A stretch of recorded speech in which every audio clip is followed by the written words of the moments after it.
గుండె జబ్బు అనేది most common cause of death at present. And గుండె జబ్బు సమస్య అనేది రోజు రోజుకి పెరుగుతోంది అండ్ ఇంకా కూడా ముందు ముందు పెరిగే అవకాశం ఉంది. అండ్ ఎస్పెషల్లీ మిగిలిన ప్రపంచ దేశాల కంటే ఇండియాలో గుండె జబ్బు అనేది ఒక దశకం అంటే ఒక 10 సంవత్సరాల ముందుగానే వస్తుంది. అది ఎందుకంటే ఒకటి జన్యుపరంగా ఇండియన్స్కి మిగిలిన వాళ్ళకంటే కొద్దిగా గుండె జబ్బు వచ్చే అవకాశం ఎక్కువగా ఉంటుంది, అది జెనెటికల్గా. కానీ 90% అది మన లైఫ్ స్టైల్లో వచ్చిన మార్పుల వల్ల. గుండె జబ్బులు రాకుండా ఉండాలంటే మనం లైఫ్ స్టైల్లో చాలా మార్పులు చేయాల్సి ఉంటుంది. అంటే we have to adopt a healthy lifestyle. ఒకటి సెడెంటరీ లైఫ్ స్టైల్ అనేది గుండె జబ్బుకి ప్రధానమైన కారణము. అంటే శారీరక శ్రమ లేకపోవడం. ప్రతి ఒక్కరు కూడా డైలీ కనీసం ఒక 30 నిమిషాలు అనేది వ్యాయామం చేయాల్సి ఉంటుంది. యూజువల్గా కాలినడక, వాకింగ్, జాగింగ్ లేదా సైక్లింగ్ లేదా స్విమ్మింగ్, ఈ 4 ఏదో ఒకటి 30 మినిట్స్ డైలీ చేస్తే గుండె జబ్బు వచ్చే అవకాశం తక్కువగా ఉంటుంది. తర్వాత ఎక్సర్సైజ్ మోతాదులో ఈ 4 ఎక్సర్సైజులు అనేది మోడరేట్ కేటగిరీ కింద, అంటే ఒక మధ్యస్థమైన ఎక్సర్సైజ్. అండ్ అది కూడా 30 మినిట్స్ కంటిన్యూస్గా ఎక్సర్సైజ్ చేయడం అనేది మంచిది. చాలామంది ఓన్లీ ప్రాణాయామం చేయడము అనేది that is very good exercise, కానీ ఆ ప్రాణాయామం అనేది అంత గుండె మీద ఎఫెక్ట్ పడేంత మోతాదులో ఉండదు. వెయిట్ లిఫ్టింగ్, బాక్సింగ్ అవన్నీ కూడా అది severe form of exercises. So అవి బాడీ బిల్డింగ్కి అవన్నీ యూజ్ అవుతాయి, కానీ సో హార్ట్కి సంబంధించినంత వరకు ఒక్కొక్కసారి దానివల్ల ప్రమాదం కూడా ఉండొచ్చు.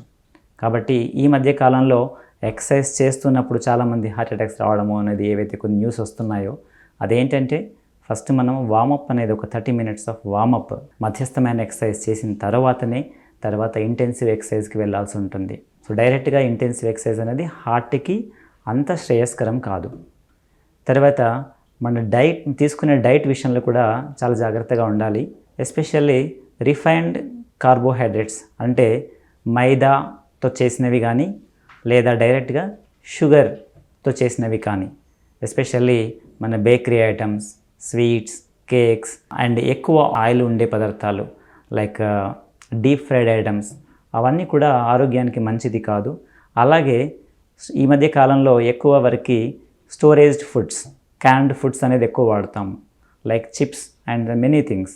అవన్నిట్లో కూడా ప్రిజర్వేటివ్స్ ఉంటాయి, లైక్ చాలా ఎక్కువ సాల్ట్ ఉంటుంది, సమ్ ఆయిల్ ఉంటుంది. అవన్నీ కూడా ఆరోగ్యానికి మంచిది కాదు. కాబట్టి ఈ రిఫైన్డ్ కార్బోహైడ్రేట్స్ అంటే మైదాతో తయారు చేసినవి కానీ, తర్వాత ఎక్కువ షుగర్ ఉండేటివి కానీ అవన్నీ అవాయిడ్ చేయాలి. అలాగే మిల్క్ ప్రొడక్ట్స్, పాలు, పెరుగు కాకుండా పాలతో తయారు చేసిన మిగిలిన అన్ని వాటిలో కూడా ఎక్కువగా ఫ్యాట్ ఉండే అవకాశం ఉంటుంది, లైక్ బటర్, చీజ్ అండ్ ఘీ, వెన్న, నెయ్యి. ఇవన్నిట్లో కూడా ఎక్కువగా కొవ్వు పదార్థాలు ఉంటాయి, కాబట్టి వాటిని అవాయిడ్ చేయాలి. తర్వాత మనం ఎక్కువ తీసుకోవాల్సింది కాంప్లెక్స్ కార్బోహైడ్రేట్స్ అంటే జొన్నలు, రైస్ కూడా తక్కువ తీసుకోవడం మంచిది. రైస్ కంటే కూడా గోధుమ, జొన్నలు, సజ్జలు అండ్ మిల్లెట్స్ అంటాం. సో వాటిలో కొద్దిగా ఫైబర్ కంటెంట్ ఎక్కువగా ఉంటుంది అండ్ వాటి వల్ల షుగర్ తక్కువగా ఉంటుంది, కాబట్టి అవి హెల్దీ. అలాగే ఎక్కువగా వెజిటబుల్స్ అండ్ దెన్ ఫ్రూట్స్ వీలైనంత వరకు ఎక్కువగా తీసుకోవాలి. సో వాటిలో ఫ్రూట్స్ అండ్ వెజిటబుల్స్లో ఎక్కువ ఫైబర్ ఉంటుంది. ఆ ఫైబర్ ఉండడం వల్ల సో మనకి సడన్గా షుగర్స్ పెరగడం కానీ, కొలెస్ట్రాల్ పెరిగే అవకాశం కానీ తక్కువగా ఉంటుంది. పీచు పదార్థం అంటాం. సో ఆ పీచు పదార్థాలు ఎక్కువగా ఉండే ఆకుకూరలు అండ్ కూరగాయలు అండ్ తర్వాత ఫ్రూట్స్. తర్వాత మాంసాహారంలో ఎస్పెషల్లీ రెడ్ మీట్ అంటే మటన్ అండ్ దెన్ ప్రాన్స్, వీటిలో ఎక్కువగా ఫ్యాట్ ఉంటుంది. వాటిని వీలైనంత వరకు అవాయిడ్ చేయాలి. And then chicken and then fish and they are healthy, so అది తీసుకోవచ్చు.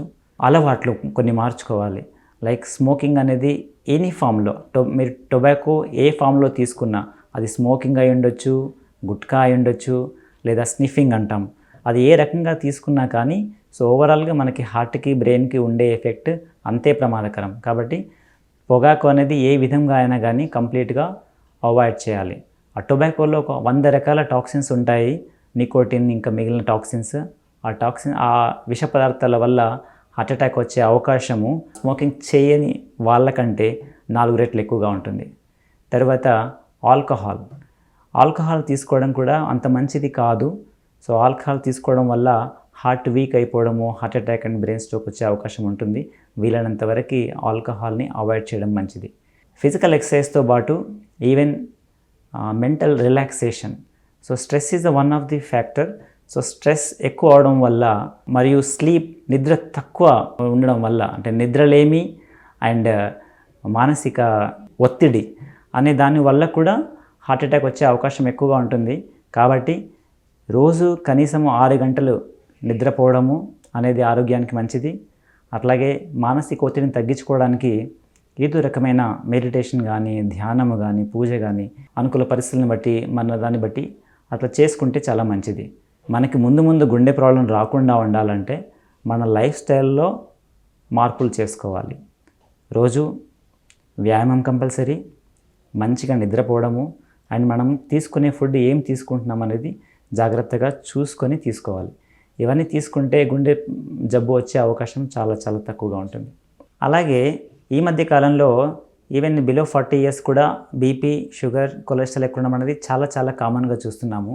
కాబట్టి ప్రతి ఒక్కరూ 40 సంవత్సరాల కంటే దాటిన వాళ్ళు, లేదా ఒకవేళ ఆల్రెడీ ఇంట్లో ఎవరికైనా బీపీ, షుగర్ లేదా హార్ట్ ప్రాబ్లం ఉంటే ఈవెన్ 30 years నుంచి కూడా రెగ్యులర్గా blood pressure, sugar and cholesterol test చేయించుకోవాలి. ఒకవేళ వాటిలో ఏమన్నా ఇబ్బంది ఉంటే గుండె జబ్బుల డాక్టర్ని కలిసి ముందు గుండె జబ్బులు రాకుండా ఇవి టెస్టులు కానీ ఇంకా రాకుండా ఏమైనా సలహాలు కానీ తీసుకోవడం, పాటించడం అనేది మంచిది.